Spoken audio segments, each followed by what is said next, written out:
The Life of Dwight L. Moody, Chapter 16. First Extended Mission in Great Britain. So great was the interest at the tabernacle that the work went on unabated during Mr. Moody's absence while working in behalf of the new building. Finding, therefore, that he could be spared from Chicago, and desiring to learn more of the Bible from English Bible students, Mr. Moody determined to cross the sea again. He started for a short trip in June 1872. This visit calls for special consideration on account of one incident that undoubtedly marked another turning point in Mr. Moody's career. He was determined not to get into work if he could help it, but one day at the close of the service in the Old Bailey prayer meeting, the Reverend Mr. Lessey, pastor of a church in the north of London, asked him to preach for him the next Sabbath. Mr. Moody consented. The morning service seemed very dead and cold. The people did not show much interest, and he felt that it had been a morning lost. But at the next service, which was at 6:30 in the evening, it seemed while he was preaching as if the very atmosphere was charged with the Spirit of God.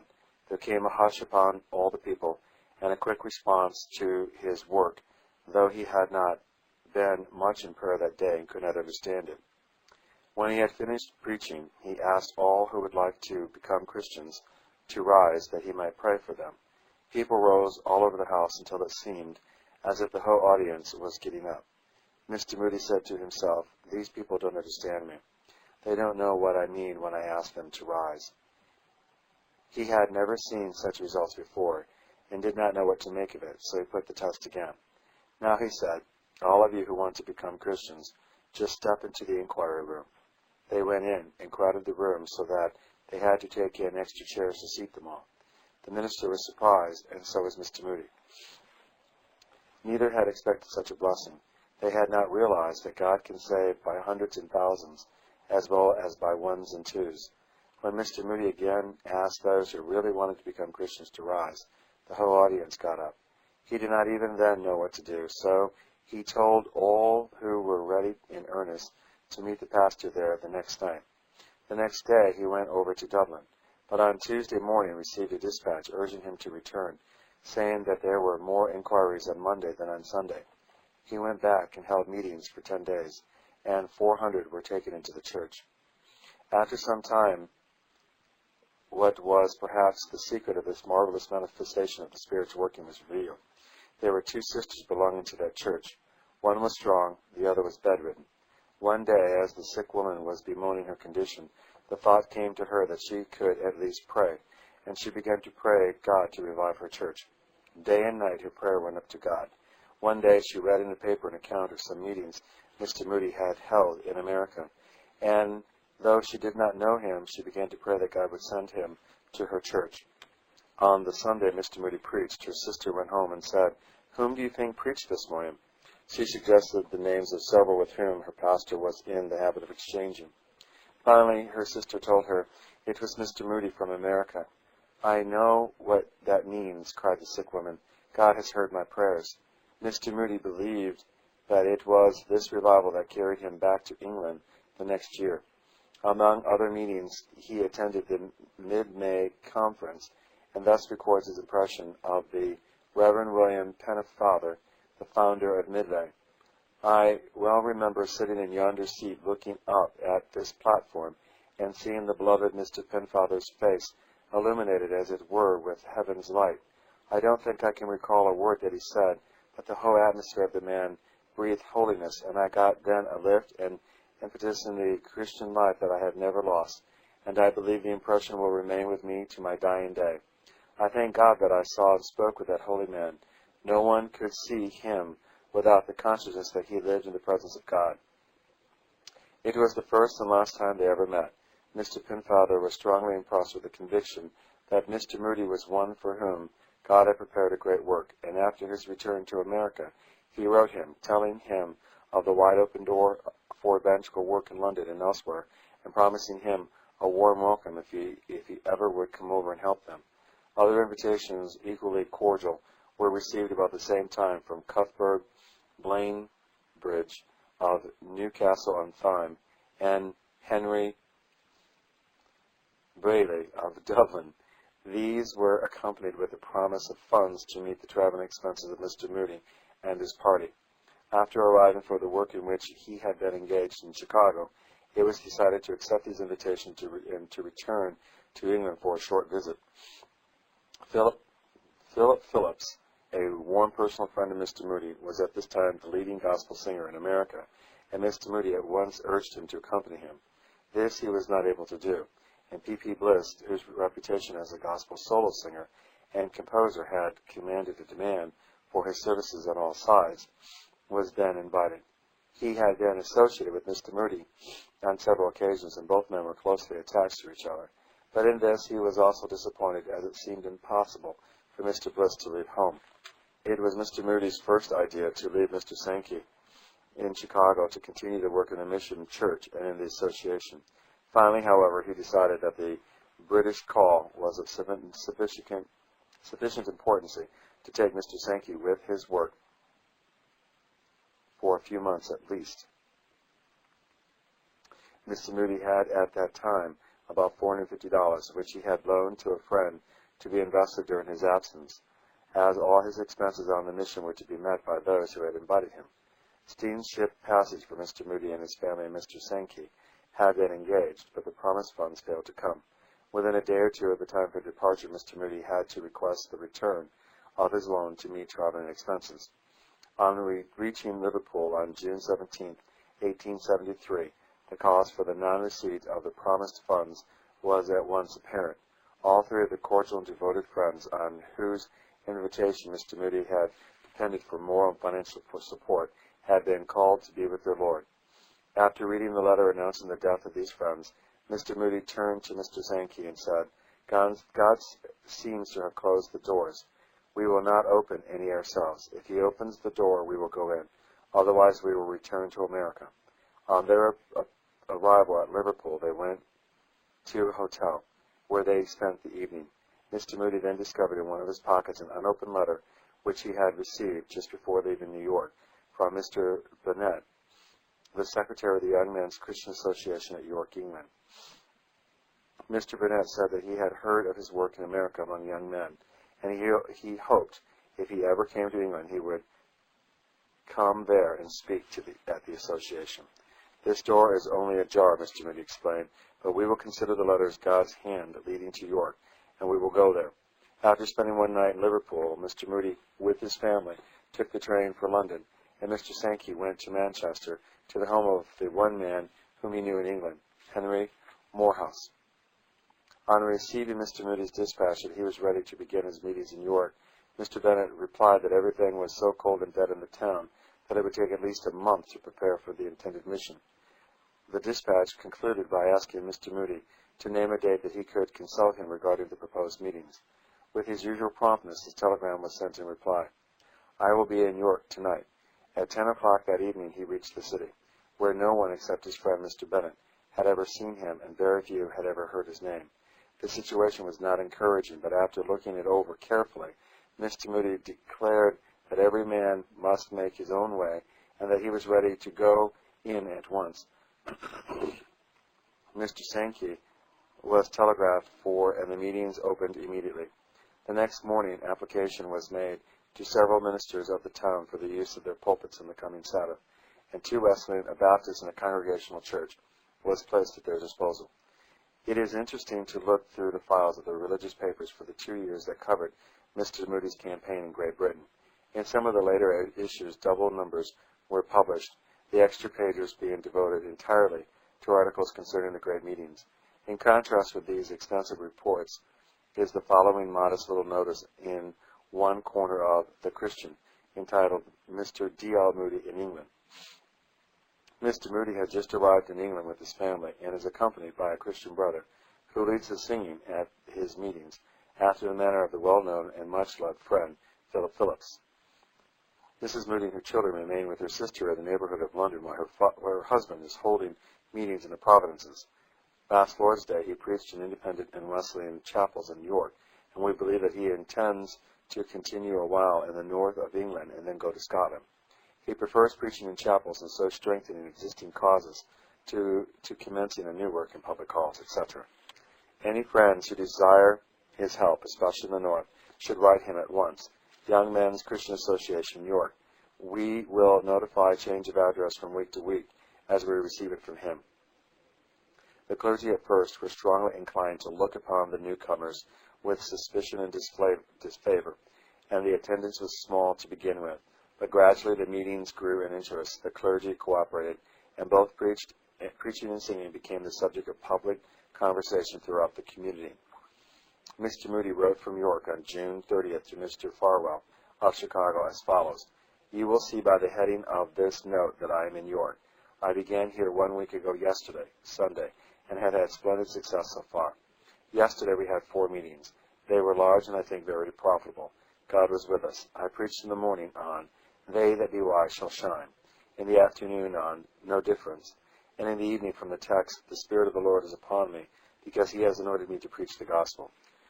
Sankey sang the hymns finely, and seems to be much pleased with him. All seem to be much pleased with him. I think he is going to do much good here. All the chapels are open to us, and invitations are coming from all over the country.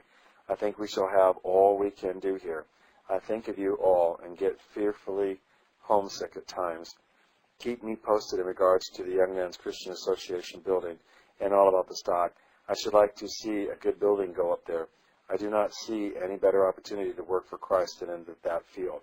I do not know what is to become of the Young Men's Christian Association in England and America if something of the kind is not done. I send you some flower seeds. I think the one marked 1-6 is beautiful, and never have seen anything in America like it. I hope you will have success with them. Remember me to Wells and all your family. Yours through the grace of God. Yes, I have known Mr. Moody ever since the memorable Monday morning on 1873. Writes the Reverend F.B. Myers, who was among the first to associate himself with the movement.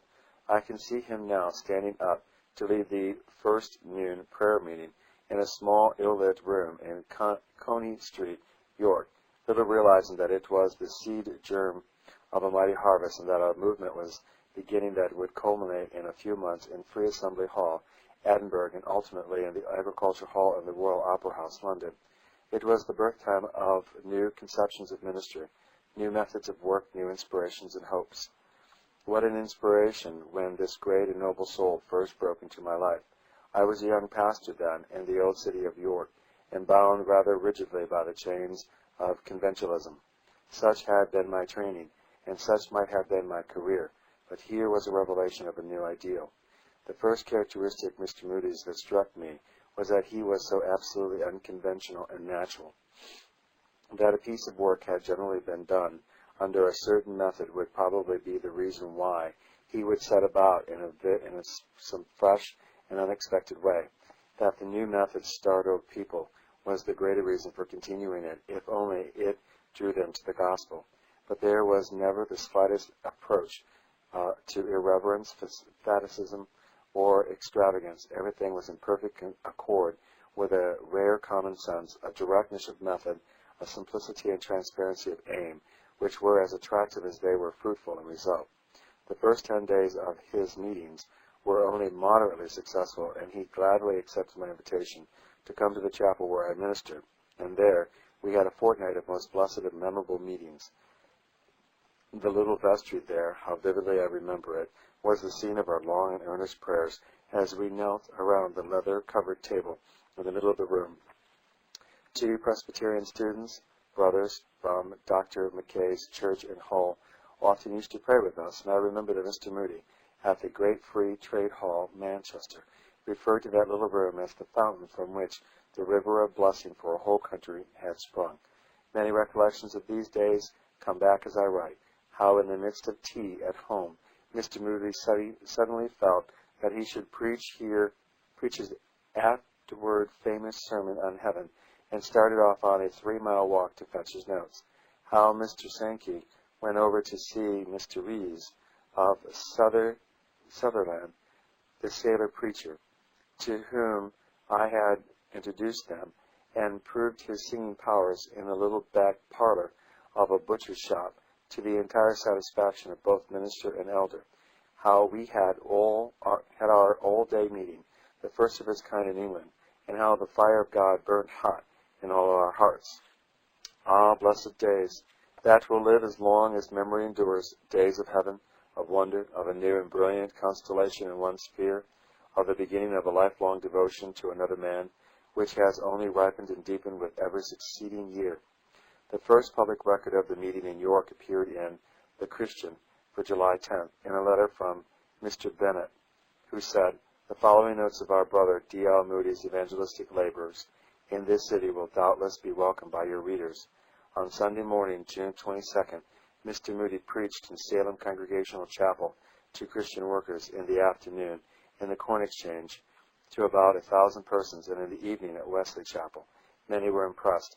Every evening during the following week, Bible lectures were delivered in various chapels, each service resulting in the saving of souls, but especially in the quickening of believers. Formality and apathy are to a great extent dissipated, and Christians have been led to pray and work for the conversion of sinners. During the past week, the Lord has greatly blessed us in the ingathering of souls. On Sabbath day, June 29th, Mr. Moody preached in 2 other chapels, and also twice in the Corn Exchange to audience numbering about 1,000 each. Each week evening service is preceded by a service of song, conducted by Mr. Moody's co-laborer, Mr. Sankey, whose hymns, tunes, and voice, like those of Philip Phillips, have drawn and impressed many. Mr. Moody preaches the gospel, Mr. Sankey sings it. Prayer meetings have been held every noon at the rooms at the Young Men's Christian Association, and many there have offered themselves and others for the prayers of God's people. Though this is the summer season, and we were under a disadvantage in consequences, though the miscarriage of letters to and from Mr. Moody, of not having notice, and therefore were unprepared for his visit, when Mr. Moody dropped down on us on the Saturday morning, arrangements were made and bills printed, all in a few hours, and from the first the Lord has greatly blessed our brother's labor in the strengthening and stimulating of Christians and in the bringing of many out of darkness into light. Their visit will long be remembered in this city. The congregations have from the first been increasingly large. All denominations have opened their chapels and given us their presence and help. Many of the clergy also have heartily bidding them Godspeed.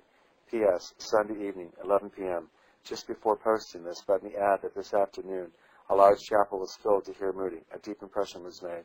I have just come from the evening service, where every aisle and standing place, the vestries and lobbies, even the pulpit stairs, were crowded nearly half an hour before the evening service commenced.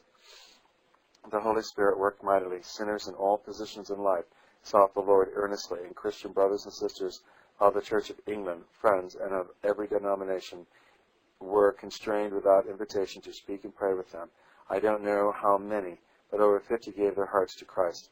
Mr. Moody will, if the Lord will, proceed to Scarsborough shortly. Writing again from York, July 14th, Mr. Bennett said that the American evangelists were still there, and that every meeting during the week just past had been attended with great blessing. One distinguishing feature of our brother's meeting, he said, is the Bible lectures which he gives on such subjects as the blood of Christ, walking with God, etc.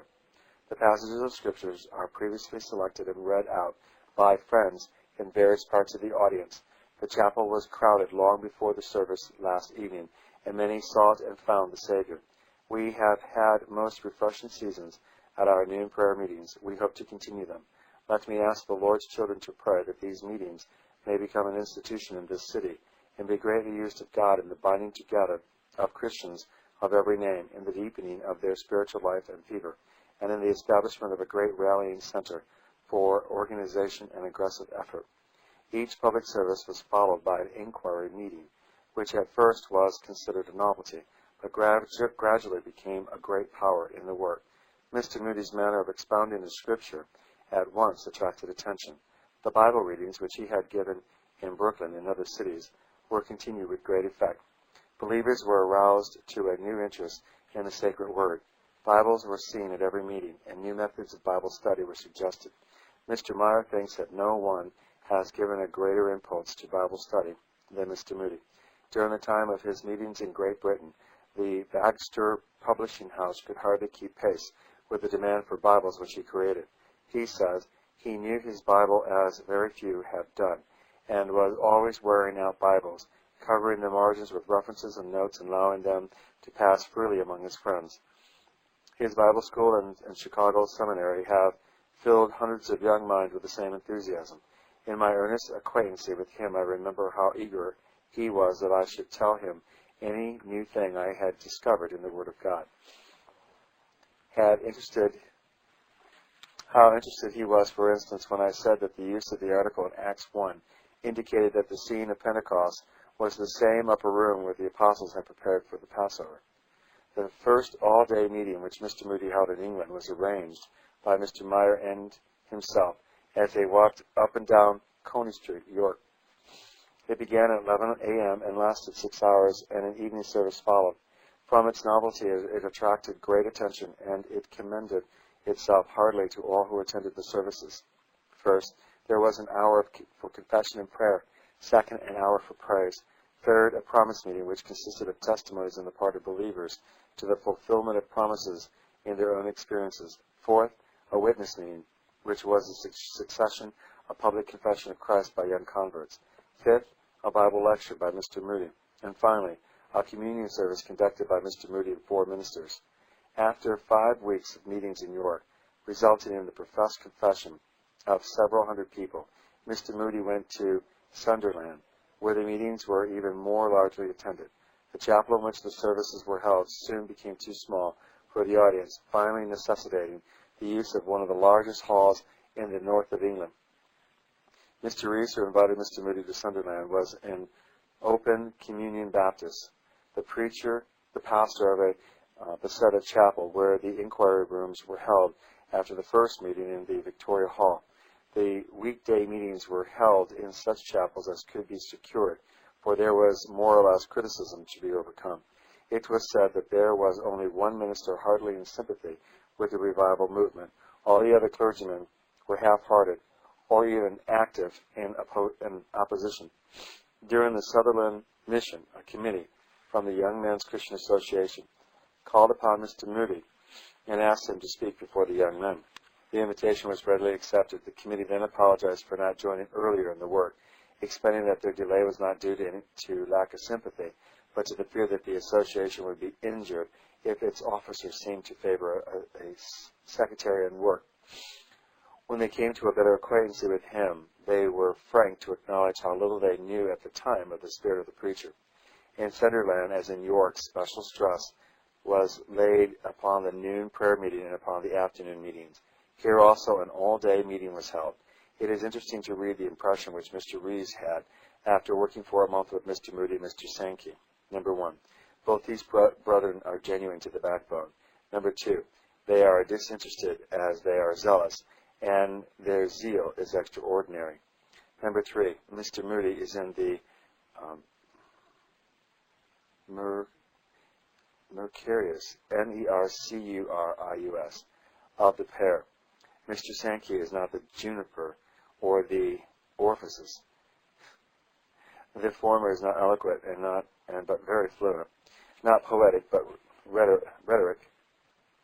But he never talks twaddle and seldom utters a sentence that is not worth hearing. He is too rapid a speaker. Nevertheless, what he does say is sensible, forcible, and to the point, and not too long, which is of a great advantage.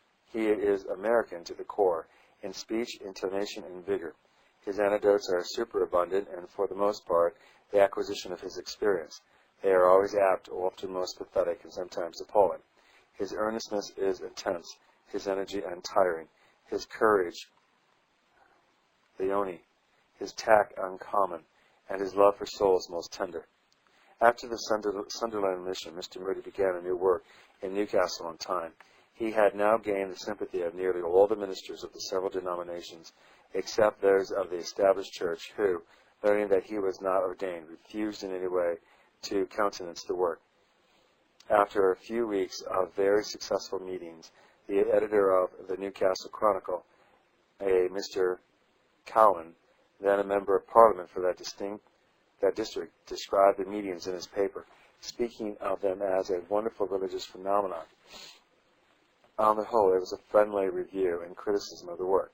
This was an unusual notice for such a prominent secular paper, and Mr. Cowan's article created a profound impression throughout England, resulting in invitations to hold services in other cities. Mr. Moody had been slowly overcoming the prejudices against his preaching and Mr. Sankey's singing at York and Sutherland, but when he accepted invitation to visit Newcastle, the home of Mr. Branbridge, and whose invitation partly he was in England, he did so with the determination to stay there long enough to settle for all time the question which had arisen as to their method and motives. He knew that he could accomplish nothing among the people until he had their confidence, and this would be won most easily when he had the cooperation of the clergymen. On this line and in this place, if it takes all summer, was his spirit, if not his motto. The meetings were held in Rye Hill Baptist Chapel, seating some 1,600 people, and while they were not large at first, they increased rapidly. Mr. Moody preaches, wrote a friendly critic at the time, but the conventional use of the word preaching does not convey any notion of Mr. Moody's talk. He is a businessman, and he means business. Every word he speaks is meant to lead to a definite business. If it does not do that, he regards it as thrown away. Most people believe that there is a life beyond the grave, and that there is some way of salvation and some way of being lost forever. And this is rather important business after all. Mr. Moody goes into the heart of this matter at once, and he puts it in a business way. He says he himself has salvation. In fact, is saved forever by the Son of God, and that every soul that wants it may have it too, at once, and know it, and go home with it, and be as happy as he likes. A good many, if not all, of the really earnest ministers of all denominations endorse as perfectly true what he says, although it is put in a new way. But better than all, he takes a stand by the Bible and proves it. I think this ought to be more widely known. Here at Newcastle, the same increasing interest that had been expressed at Sutherland attended the mission. The meetings were transferred from a church to the music hall, and there Mr. Moody and his friend Henry Morehouse, who had joined him, preached to the great congregations which gathered there. Educated people were among the first converts. Those who had known the Scriptures from childhood decided definitely for a religious life, and the work that started went down through all classes of society and influenced the surrounding towns. The inquiry room work was thorough, every inquirer being known by name and residence. As rapidly as possible, ministers and experienced Christian workers only were allowed to have a hand in this important part of the meeting, and they were admitted by ticket. When an all-day meeting was announced to be held at Newcastle on November 12th, many anticipated failure, but those who felt the reviving power and the love of God and had made this meeting a matter of earnest prayer knew that it could not fail. Not only did the people from Newcastle attend in large numbers, but visitors from Sutherland, Shields, Jarrow, and neighboring towns came in by train and filled the church and galleries. Business, home cares, and work, pleasure, and idleness had been left behind by the hundreds of earnest Christians who came to worship God and to hear His word. An hour was given to prayer and Bible reading, and the second hour to promises, Mr. Moody leading during this part of the service.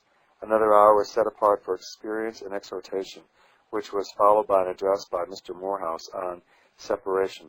The sixth and last hour was devoted to a sermon on heaven, preached by Mr. Moody. In the evening, a gospel service was held, Moody and Morehouse speaking. The chapel was filled to overflowing. After this all-day meeting, the work seemed to grow steadily. Mr. Morehouse speaks in this connection of four things which he had observed about dear Moody's work, as he called it. 1. He believes firmly that the gospel saves sinners when they believe, and he rests on this simple story of a crucified and risen Savior. 2. He expects when he goes to preach that souls will be saved, and the result is that God honors his faith. 3. He preaches as if there never was to be another meeting, and as if sinners might never hear the gospel sound again. These appeals to decide now are most impressive. 4. He gets Christians to work in the after meetings. He urges them to ask those who are sitting near them if they are saved. Everything about their work is very simple, and I would advise the workers in the Lord's vineyard to see and hear our blessed brothers, and if possible learn some blessed lessons from them in soul winning. At one of the inquiry meetings in Newcastle, Mr. Moody had an interview which he often related in later years as illustrating the need of confession and restitution. The inquirer complained that every time she began to pray, 5 bottles of wine came before her mind, which she had stolen when serving as a housekeeper for a gentleman. She had never been able to pray since. In reply to her request for advice, Mr. Moody said without hesitation, "Pay for them." "But the person is dead," she said. "Are not some of the heirs living?" "Yes, the son." "Then go to that son and pay him back." "I want to see the face of God," she said, "but I could not think of doing a thing like that. My reputation is at stake." She went away and came back the next day to ask if it would not do just as well to put the money in the treasury of the Lord. "No," was the reply. "God does not want any stolen money. The only thing is to make restitution." For several days she struggled with her pride, but finally went into the country, saw the son of her former employer, made a full confession, and offered him a £5 note. He said he didn't want the money, but she finally persuaded him to take it and came back at peace with God and the world.